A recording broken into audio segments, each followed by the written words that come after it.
Les Camerounais sont les premiers ennemis du Cameroun. Moi j'ai juré de dire la vérité. Tant pis pour moi si je suis emprisonné. J'ai juré de toujours dire mes vérités. Tant pis pour moi si je suis empoisonné. On dit tous les jours lutte contre la pauvreté. Pourtant tous les secteurs dans notre pays. Non seulement que vous n'avez pas torturé. Non seulement qu'on on ne vous a jamais chicoté. Et vous osez nous accuser. En plus. C'est ça votre remerciement. Mon Dieu. L'homme agréable qu'il était devenu un lion. Il m'avait fallu plus d'imagination pour le ramener à la raison. À la raison. Pour lui, c'était une fausse accusation. Oui. Parce qu'il n'était pas au courant, effectivement. Et non, il n'était pas au courant. Ça c'est la vérité. Et là... Parce que quand il est revenu à la raison, il m'a dit, alors, comment tu sais qu'il y a, que ta copine est ici? Je dis, mais elle est avec moi, dehors. Je dis, ici? Je dis, oui. Je dis, allez la chercher. Je sors, la fille était encore dans la salle d'attente. Il a la fille de venir. La fille est entrée, la fille lui a raconté son histoire. Et il a dit à la fille, est-ce que tu peux reconnaître la personne? Il dit oui. Il a fait venir tous ces gens. Parce que quand on dit B1, c'est-à-dire brigade mobile mixte, c'était mélangé avec la gendarmerie, les policiers et l'armée. Voilà, c'est les éléments, les éléments qui constituaient. Il a fait venir tous ces gens, il a fait des novembre. Ah, ça c'est vrai, c'était devant moi. Puisque je vous répète que je ne sais plus comment est le pays aujourd'hui, peut-être ils ont une bonne formation aujourd'hui, j'en sais rien. Donc ça fait 50 ans, je n'ai pas donné le pied. Il y a tous les gens au Cameroun qui sont emprisonnés depuis 10 ans sans jugement. Voilà. Ça existe encore. Je vois le cas. Donc c'est passé ce jour-là, j'étais là. Parce que s'il était formé, au moins, il allait me dire de me retirer. Avant de blâmer ses subordonnés. Il a fait devant moi de manière, bon Dieu. Brutale. Verbal, mais brutal. Brutal. Humiliation. Sur humiliation. Sur cet élément-là. Devant moi, devant la fille. Donc, ils sont partis, il m'a dit, bon, il faut partir avec ta copine. Sorti. Je suis sorti, j'ai dit à la fille. Tu habites même où? J'ai demandé à la fille, tu habites où? Il m'a dit, briqueterie. Pas très loin de... Tu ne savais pas briqueterie, mais c'est pas loin de Madagascar. Je ne savais même pas où était briqueterie. J'ai dit, mais comment tu vas faire pour rentrer? Je lui donne l'argent, prends le taxi. Il dit, non, je ne peux pas aller sans toi. Tu viens de me sortir de là. La fille était convaincue que je travaillais en haut. Que ces gens étaient mes subordonnés. Ce que je vous raconte là, vous. La fille était convaincue. Bon, la suite croustillante. La suite continue. Tu vois, c'est pas fini. J'ai dit à la fille, faut le garder là, va voir tes affaires. Donc, comme elle ne veut pas aller, elle m'a attendu. À midi, je prends le taxi avec elle. J'ai dit Madagascar, elle dit briqueterie. On a dit à briqueterie, elle me dit, voilà, je suis dans le quartier là. Dans ce quartier-là. J'ai dit, bon, je continue. Je dis, non, tu viens voir la famille. Je suis venu, je veux des enfants, effectivement. Je suis venu, je veux des enfants, je veux la famille. Ils m'ont remercié, tout, et je suis parti. Et pour moi, l'affaire de la fille était finie. Bon. Il faut d'abord que je termine le problème de la fille, pour vous dire comment ce pays tourne depuis que la France a semé sa mère là-bas. Cette fille, donc voilà, je continue ma vie, et puis ça va tomber sur ma fille.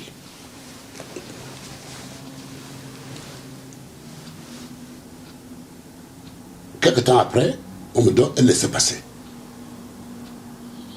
D'accord, oui, à l'époque, un Bamileke devait avoir un laissez-passer pour bouger d'une province à une autre. Voilà.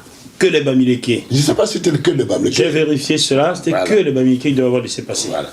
Ma mère en a reçu un en 1971. Après, on me donne un laissez-passer pour aller voir ma famille. C'est comme ça que je suis monté au village, à Bangaté, pour voir la famille. Et je suis revenu. Donc, petit à petit, il commençait à me donner le laissez-passer.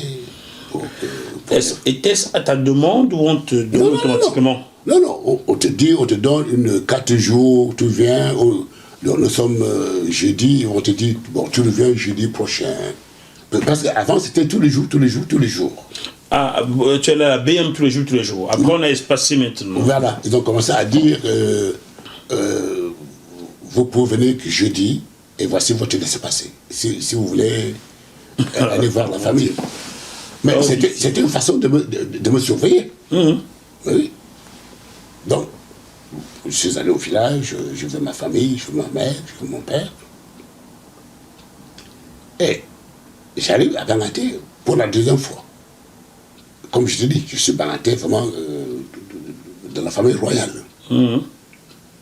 Et comme tu es Bangaté, tu comprends bien, parce que ma mère est la reine à Bangaté. Donc, de la ville pour aller à la chefferie de Bangaté, si tu connais Bangaté, tu descends, il y a la chefferie. Donc, je descendais avec ma mère, et je vois un policier qui courait derrière moi. Et il m'a interpellé. Le commissaire veut te voir. Le commissaire veut te voir. Et je me suis tourné.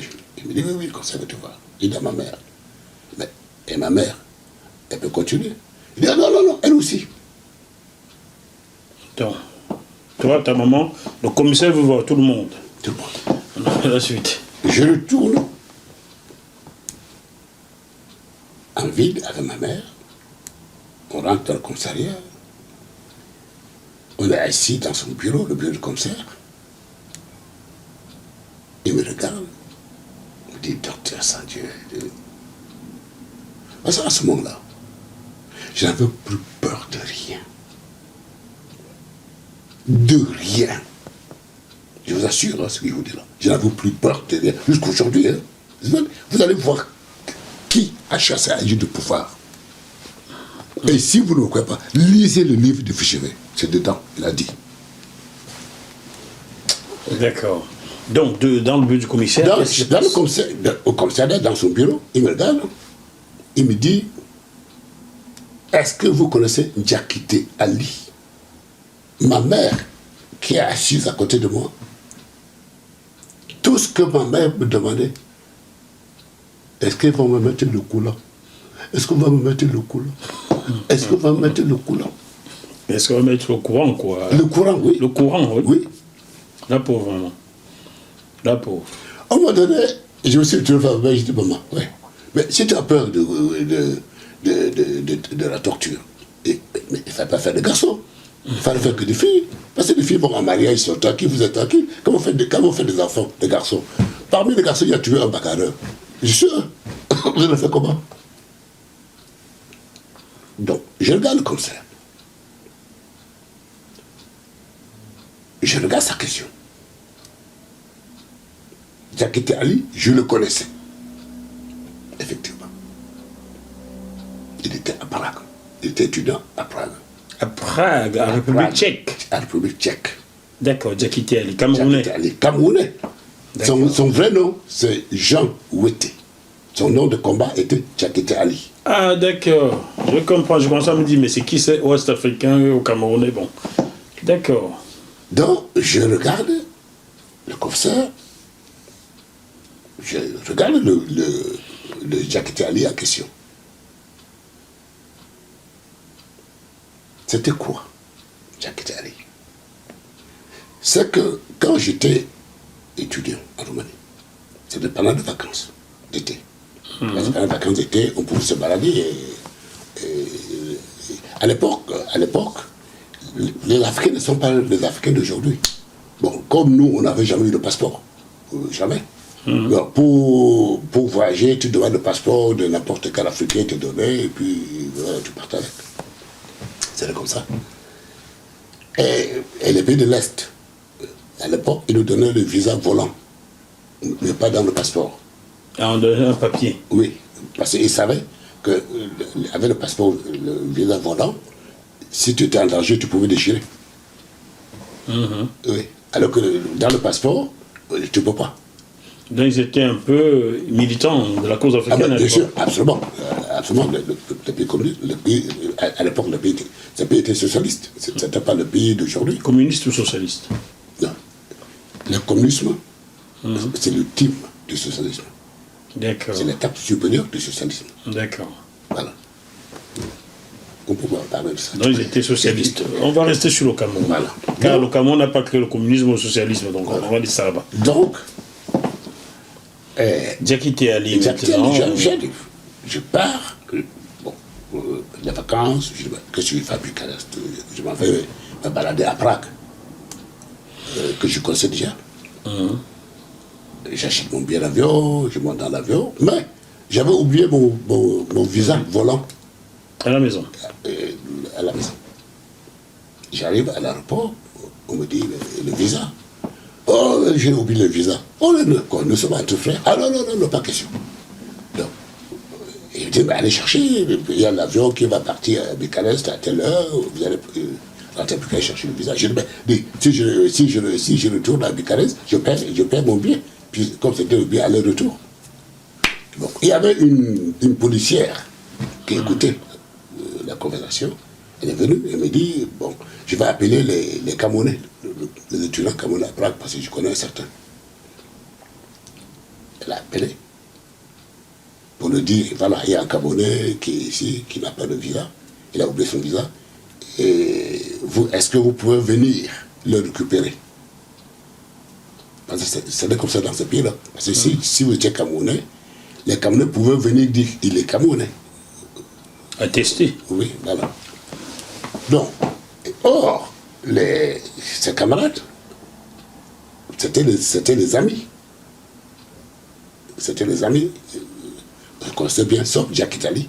Parce que Diakité Ali, je ne le connaissais pas. Lui ne me connaissait pas. Parce que lui, il était dans le maquis d'Algérie, de FLN. Ah, d'Algérie? Oui, d'Algérie, à l'époque où les gens luttaient. Et c'est au maquis d'Algérie qu'on avait détecté qu'il était quartier. D'où on l'avait envoyé à Prague pour faire ses études et se faire soigner en même temps. D'accord. Voilà. Donc, et comme il était là ce jour-là avec les autres camarades, bon, ils ont dit, mais oh là là, mais lui, il oublie le visa, on n'a pas de temps, tout ça. Il a dit, mais non, on va le récupérer. Bon, il est venu, alors qu'il ne connaissait pas. Et quand il est venu, il m'a récupéré, il m'a mené chez lui. Donc, chez lui, j'avais remarqué qu'il était quartier. Un jour, je lui ai dit, est-ce que je peux te parler? Il me dit oui. Parce que sa copine tchèque qu'elle avait, cette fille est au Cameroun. Elle est même le consul tchèque. Je ne sais pas s'il est le consul tchèque aujourd'hui au Cameroun. La fille à question. Ah, d'accord. Donc, je lui ai dit, épousez cette fille vite. Tu lui as dit d'épouser cette fille tchèque vite. J'ai dit, épousez cette fille tchèque vite. Pourquoi? Parce qu'un jour, je l'avais accompagnée en ville. À un moment donné, il ne pouvait plus marcher. Ce jour-là, j'avais compris. Il me dit, pour épouser une Tchèque, il te faut un certificat de célibat délivré par ton pays. Je lui ai dit, écoute, dans ce cas, nous sommes en vacances. Je m'en vais chercher ton certificat à Moscou. À Moscou, République tchèque. À Moscou. Moscou. Ça En fait Russie. En Russie. Parce que l'ambassadeur Du Le Cameroun était là-bas, à Moscou. C'était le seul pays. Ça fait quand même des frais. D'où venait tout cet argent qui te permet de bouger? Mais nous, on avait l'argent. Non. Pour ça, dans le pays de l'Est, la bourse était tellement élevée. Puisque l'argent, c'était pas l'argent qui était convertible. Non, l'argent de ce pays n'était pas convertible. Ça ne sortait pas de là. Ça ne sortait pas de là. C'est pour ça que la bourse d'un étudiant étranger était le salaire d'un médecin. Mais seulement, on devait l'utiliser là. Ça ne sort pas. Ça ne sort pas. D'accord. D'où ça nous crée aussi des problèmes. La jalousie vis-à-vis de la population. Puisque un étudiant du pays, sa bourse était de 50 euros, l'équivalent, c'était 50 laits. 50 laits, 50 machins, dinars, des trucs comme ça. Alors que nous, la bourse était 1000.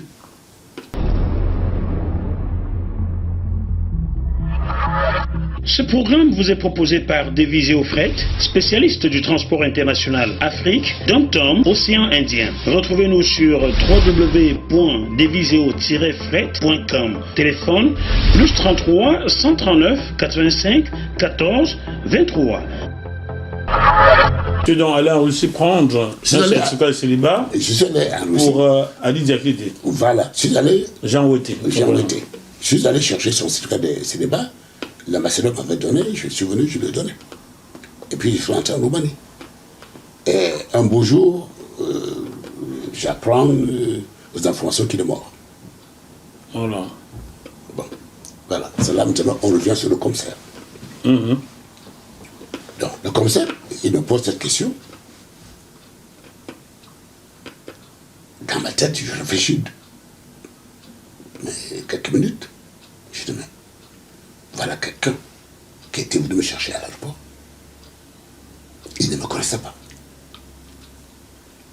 Il est mort. Maintenant.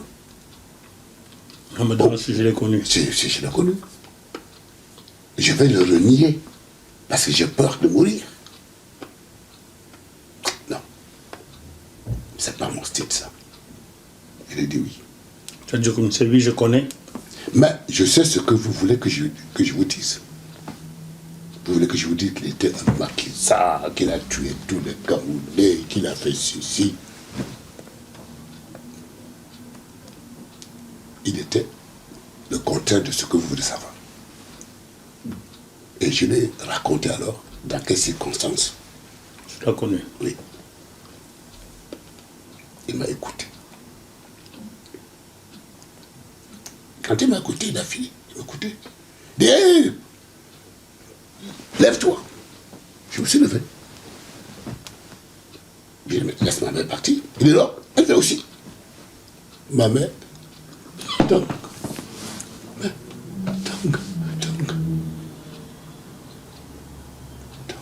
coulon. Le courant. Oui, c'est ça le courant. Comme ma mère n'a jamais été à l'école. Coulon. Parce que comme je sais, je vous restitue les choses vraiment dans le, comme dans ça le contexte. Passé. Oui, vraiment, comme ça s'est passé. Et le commissaire vous a amené où? Chez lui. C'est pas un modèle de cellule, ça, chez lui. Chez lui. D'accord, la suite, j'attends, pour comprendre. On arrive chez lui, il fait venir sa femme. C'était la première fois que je voyais la photo du mariage de Diakité Ali. D'accord, il fait venir sa femme avec cette photo. Et quand sa femme est sortie de sa cuisine pour venir le saluer, il a dit à sa femme, allez me chercher la photo. La femme est allée chercher la photo de Diakité Ali. La photo de mariage.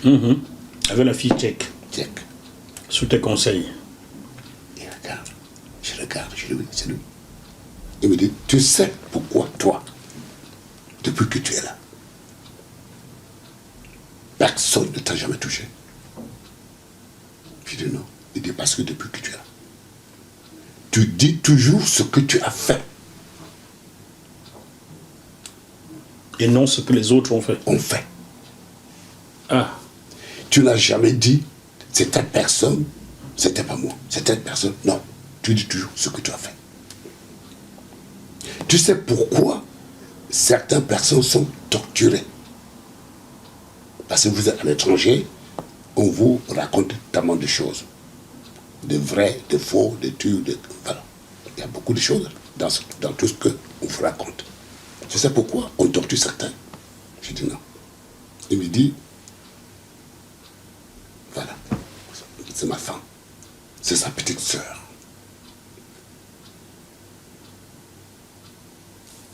J'ai pas bien saisi. La femme de commissaire était la petite sœur de Diakité Ali.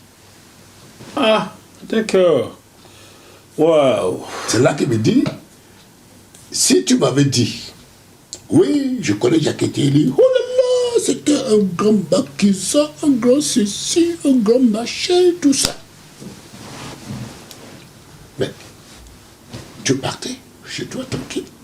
Je prenais mon téléphone à Yaoundé. Je dis, monsieur Sanjou est en train d'organiser les réunions secrètes. Et on me donnait l'ordre de t'arrêter et de te torturer. C'est là qu'il me dit, à l'époque, tous les jeunes qui étaient au collège ou au lycée voulaient partir pour s'instruire. Parce que vous savez que l'UPC avait beaucoup de bourses. Tous les jeunes. Mais sauf que très peu connaissaient le canal. Si nous sommes dans la police, beaucoup sont rentrés dans la police, beaucoup sont rentrés ici, dans les postes, dans l'administration, tout ça. Mais c'était parce que ils n'avaient pas de choix. Le désir de tout le monde était d'aller s'instruire. Je comprends maintenant pourquoi, dès ton arrivée, on te happe, parce qu'il faut que tu expliques comment tu es sorti. Voilà. Est-ce que c'est pas une bourse de l'UPC? Est-ce que tu n'étais pas combattant? Exactement. C'est presque. Ah, chers téléspectateurs, ça a été long, mais il fallait tout cela pour qu'on comprenne bien. Voilà. Ah. Donc, c'est là qu'il m'explique. Il me dit, depuis que tu es là, il dit parce que parfois, quelqu'un est en train de chercher sa famille en posant certaines questions. C'est pour vérifier si son frère, si tu connais son frère ou sa soeur qui a disparu. Donc personne ne sait où il est. S'il est vivant ou s'il est mort. Il dit, certains arrivent, au lieu de se comporter comme toi, il va commencer à dire, oui, c'était ceci, c'était comme ça, il était comme ça, il était comme ça. Bon. Mais, étant donné que il s'agit de ma famille, je lui dis, tiens, c'est bien, tu vas voir ce que tu vas voir. Et règlement de compte. Oui. Il dit, voilà, certaines tortures, je ne dis pas que toutes les tortures ont la même cause, la même origine. Non. La plupart, c'est parce que ceux qui viennent n'étaient pas des convaincus, comme toi. Ça veut dire que quand il demande combien tu es cherché à Baganti, il sait qui tu es. Mais il savait, bien sûr, mais il savait, mais tout le monde savait. Mais seulement, si tu avais fait l'erreur de dire que... de renier Diakité Ali. Non, je pouvais dire je ne le connais pas. C'était différent. Mais si j'avais dit par exemple Jacques Louis, je le connais, mais il dit non, mais mon Dieu, que c'était un maquisa, un ceci, un machin, c'est là. Il a été réglé ton compte. Ah, exactement. Ça veut dire que la conscience professionnelle n'y était même pas. Non, pas du tout. Pas du tout. Il s'est fiché de ça. Et ça, c'est encore le cas aujourd'hui. Hein. Si vous saviez le nombre de policiers, de gendarmes qui ont essayé de me rançonner au Cameroun. Mais quand même, quel conseil professionnel? Il y en a, ça n'existe pas dans votre pays là. Mais donc, je vous explique tout cela en détail pour que les Camerounais comprennent dans quel pays ils vivent. Que rien n'a changé. Tout ce que vous vivez, c'est la France qui a mis en place. Rien n'a changé. Comment? Donc, et vraiment, on a pu, il était content de moi, il était devenu un ami. Maman qui a peur du coulant. Et il n'a plus peur. Non, ça c'est bien passé. Tu as vu, peut-être tu n'auras plus l'occasion de voir quelqu'un qui va parler comme je vous parle là. Parce que je ne suis pas l'homme qui raconte des bêtises, des ceci, de... non. Donc, là, la vie chez le commissaire devient plutôt ludique. Et là, à partir de ce moment-là, le commissaire lui-même nous conduit chez ma mère, voilà. Et il me dit que quand tu viens, tu as garanti, tu passes me voir, tout ça. C'était pas encore fait. Une semaine, on est venu arrêter mon oncle qui m'avait élevé. Il était le directeur de l'UKO à Bafoussam. On est venu l'arrêter, l'amener directement à la BM à Bafan. Je n'ose pas demander pour quelle raison. Mais parce je suis son fils. On l'arrête parce que tu es son fils. Oui. C'est tout. C'est tout. D'accord. La suite. Il a mis 3 semaines. 3 semaines enfermé. Enfermé. Parce que tu es son fils. À la BM à Bafan. Tout simplement parce que tu es son fils. On l'a arrêté. Parce que je suis son fils. Tout ce que nous sommes en train de dire, tu verras tous les documents un jour. Tous les documents. Je te dis, c'est pour arriver à partir de quand j'avais pris la responsabilité de lutter. De montrer à ces gens-là que je suis capable de casser une montagne. Je suppose qu'on l'arrête pour l'interroger aussi, pour savoir comment tu es parti du Cameroun. Absolument. Est-ce que c'est pas lui qui a financé? Est-ce que c'est pas lui? Je suppose. Donc, quand on l'arrête, il était directeur général de l'UKO. Oui. C'est une coopérative, l'UKO, hein, qui regroupe... C'est une coopérative d'État. D'État, oui, qui regroupe tout ce qu'il y a comme café, cacao. Café, cacao, à l'ouest. Les produits de... Oui, exactement. Bon. Il a passé 3 semaines. Le jour qu'on l'avait libéré, j'ai la photo où il est assis avec toute la famille, la grand-mère. Il a pleuré. Je lui ai demandé, papa, pourquoi tu pleures? Il me dit, nous soutenons quelque chose qui est insoutenable. Il y a des bébés là-dedans. Pardon? Il y a des bébés là-dedans. Dans la BM? Oui. Il y a des bébés là-dedans. Avec leur maman, mélangés avec les hommes. Je lui parle, il dit oui. Il y a des bébés là-dedans. C'est en ce moment-là. Je l'ai regardé.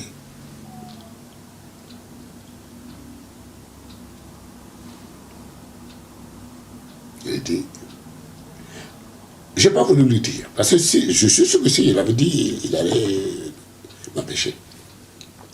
C'est en ce moment-là que la famille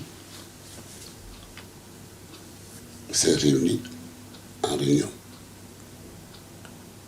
pour décider de mon départ du Cameroun. C'est en ce moment-là qu'ils ont pris la décision de me dire, tu dois sortir du Cameroun. Parce que je sais que maintenant, ils vont me tuer. Attends, l'oncle Oui. te dit qu'il sait qu'à partir de maintenant, on va le tuer lui. Oui, oui. Donc, je ne voulais pas qu'on te tue, toi. Ça veut dire qu'on lui a proposé un deal ou quoi? Qu'est-ce qui s'est passé? Non. C'est-à-dire, comme il était déjà dans le système, mais il connaissait comment le système fonctionnait. Mais quand je vous parle de le cerveau formaté, quand le cerveau est formaté, mais vous avalez tout ce qu'on vous met dedans. Tout ce que les Français mettaient dedans. Mais ils avalaient. Mais ils étaient convaincus que c'était la réalité. Quand on dit, l'homme disait, mais tel est ceci, tel est Maquisa, tel est comme ça, tel est comme ça, mais ces gens-là avalaient. Mais jusqu'au moment où il lui était dedans. Et il a vu des choses Il a vu des choses insoutenables. Et là, il avait compris. Il devenait gênant. Il devenait gênant. Il fallait l'éliminer. Absolument, l'éliminer. Comme il conseille le système. Donc, il décide de me faire partir. Bon, en ce moment-là, il fallait que je quitte le Cameroun légalement. Ils se sont cherchés. Pour vous dire, vous ne connaissez pas votre pays là. D'accord. Hâte. Si les Français sortaient du Cameroun, ce que je vous dis, je peux donner ma tête à couper. Aucun Camerounais, je dis aucun Camerounais, ne prendrait jamais son couteau pour tuer un autre. Ce que je vous dis là. Donc, il fallait qu'ils fassent tout pour que je quitte le Cameroun légalement. Et puis il a commencé, il a mis la machine en route. Et tout ce truc-là, machin. Même le Semengue a joué un rôle. Semengue? Oui. A joué un rôle pour ta sortie du Cameroun? Oui. D'accord. Pierre Semengue, au général. Mais nous voulons bien comprendre comment ça s'est passé, parce qu'on est sur notre fin un peu. C'était compliqué. Parce qu'il fallait comme tout une bourse. Une bourse de spécialisation en gynécologie. C'était la base. D'où ils se sont combinés. Et avait... À l'époque, c'était... Eteke Bouma qui était ministre de... William Eteke Bouma. Voilà. En 1968, et je crois Paul Biya était son directeur de cabinet. Voilà. C'est lui qui était ministre de l'Éducation nationale. Et il y avait... C'était un gars de Mbunda. Je ne sais plus son nom. Mais qui était secrétaire d'État chargé à l'enseignement supérieur. Il était infirmier de base. Infirmier de base. Pourtant, hier soir, j'avais son nom dans la tête. C'est pas grave. Bon, on a mis longtemps la machine en route. Les gens qui sont plus là, je peux citer leur nom. Mais ceux qui sont encore là, il faut quand même que je les protège, parce qu'ils sont encore là. Parce qu'il y a encore qui sont vivants. Bon, on a cité le général Semengue déjà qui faisait partie de l'affaire. Bon. Non, mais lui, il ne risque rien. C'est un général. Ah non, il ne risque rien. D'abord, il ne risque rien. Pourquoi? Parce que j'ai vu son interview. Non, c'est parce que Semengue était fort. Dans le PC, tout le monde connaissait Semengue. Dans le PC. Dans l'UPC. Tout le monde connaissait Semengue. C'était des consignes formelles de toucher à un de ses cheveux. Pardon, c'était interdit de toucher un de ses cheveux? Oui. De Semengue? Oui. Je le confirme, là. Consigne de qui? Mais de l'UPC. Ah, l'UPC, ça veut dire ne touchez pas un cheveu de Semengue. De Semengue.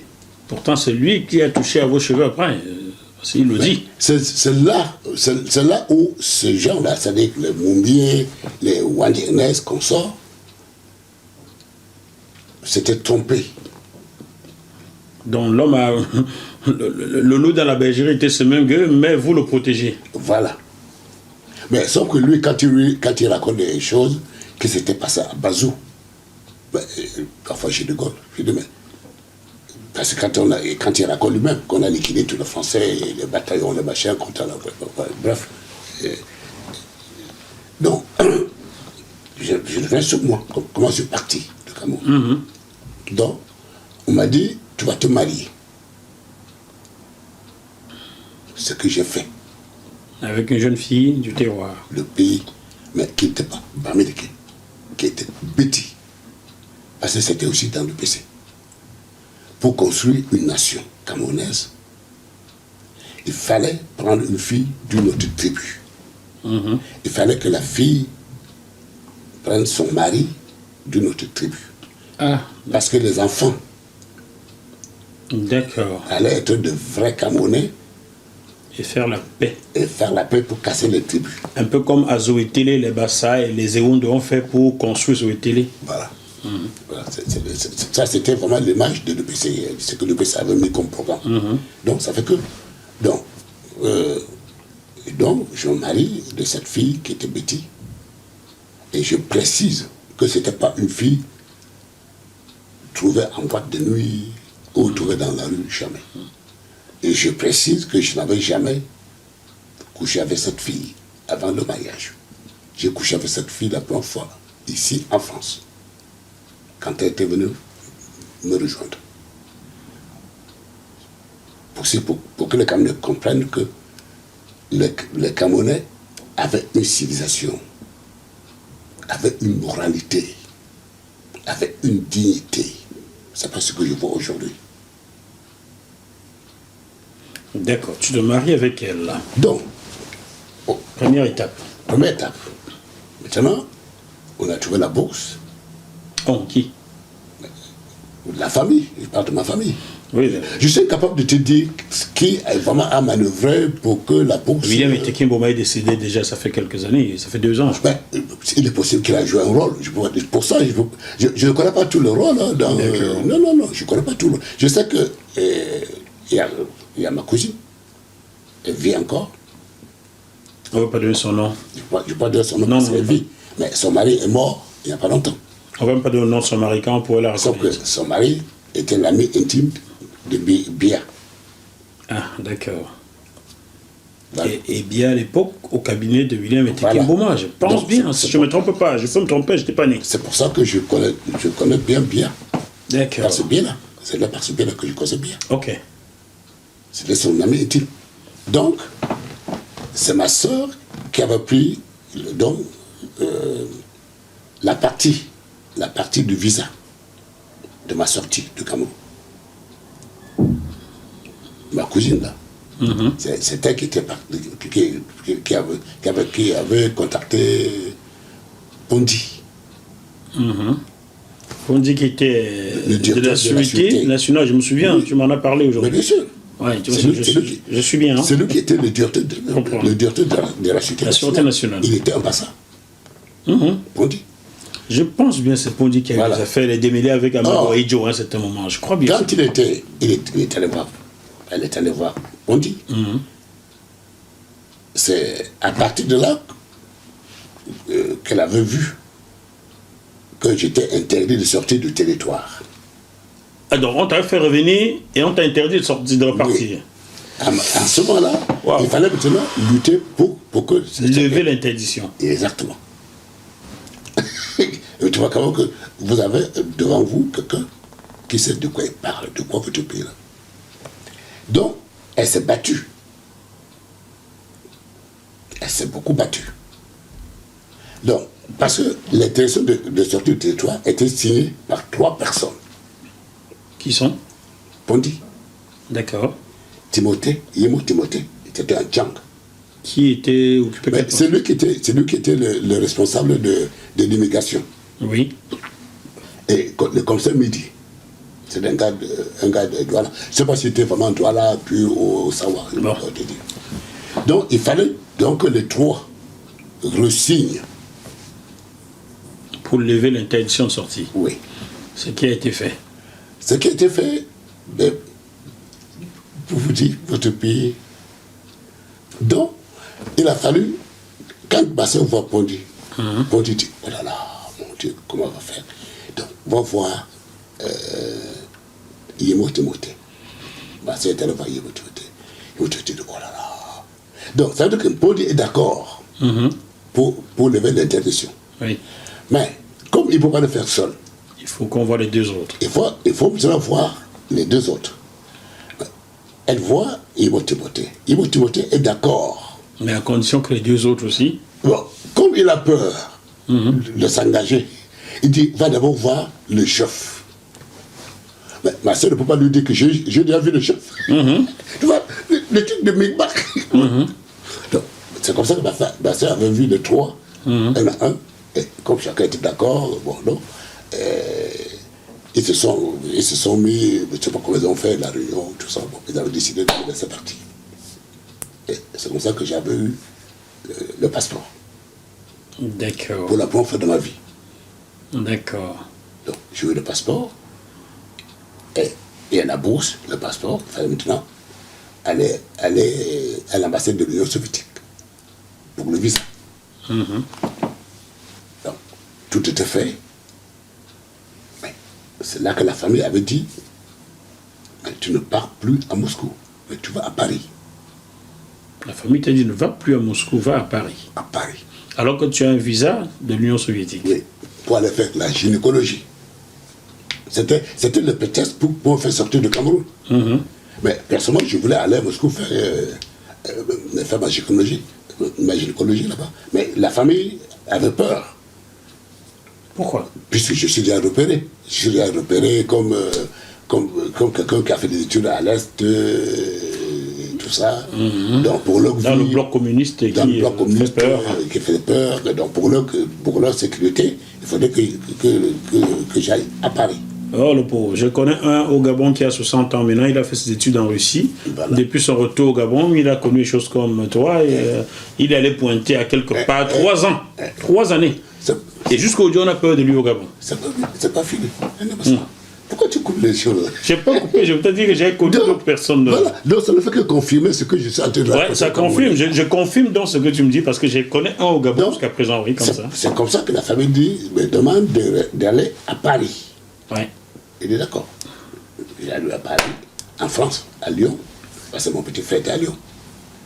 Donc il était mort dans un accident de voiture. Un an après. Effectivement, mon oncle en question, Dioga François, est mort aussi 2 mois après. Mort. Assassiné ou mort? Je ne sais pas. Continuez. Mais il est mort. J'ai pas pu. Comme il te l'avait prédit, il est quand même mort. Il est quand même mort. Le pauvre. Donc, à ma surprise, je suis en France. On me convoque à la préfecture. À Lyon. Merci à GMTV+. Continuez de donner la parole à ceux à qui on la refuse.